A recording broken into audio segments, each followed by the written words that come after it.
American military vehicles heading towards the Syrian-Iraqi border. Kurdish residents in the town of Kamishli throw fruit and spit at them as they try to pass. They run away like rats, says this man.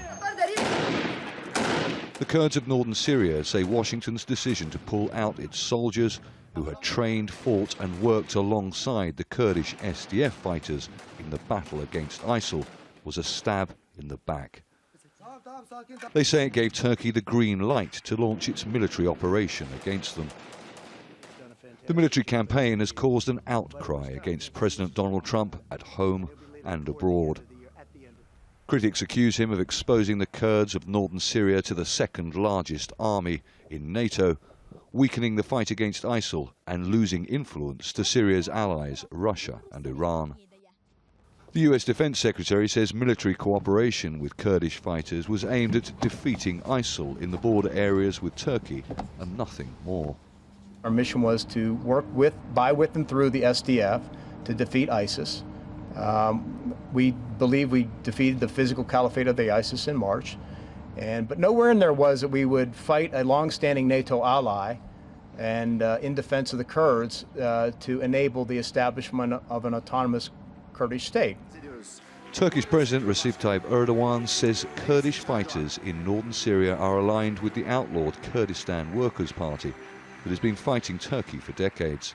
He calls them terrorists and says they must withdraw to a proposed safety zone approximately 400 by 30 kilometers along the border to which Syrian refugees in Turkey can return.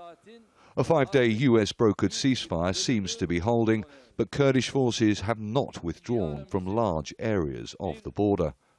Erdogan has promised to resume military operations against Kurdish fighters in Syria if they don't withdraw behind the proposed safety zone area by 17 GMT on Tuesday.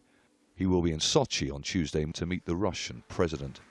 Analysts say Russia has a plan for potential reconciliation between Turkey and Syria, but cannot guarantee that Turkey will not restart its military offensive if the Kurdish fighters don't leave the border.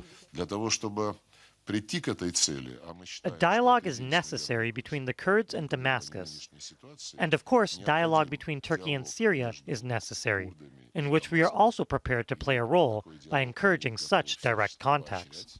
The Kurdish SDF alliance with the Syrian government is purely a military one. Analysts say we're a long way off any long-term political solution, which begs the question, what plan does the Syrian government and its Russian backers have for the Kurds of northern Syria? The priority at the moment is to prevent a resumption of the fighting.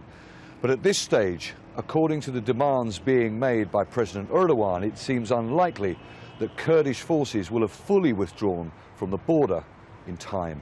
Stratford, Aljazeera, Sanliurfa, near the Turkish-Syrian border.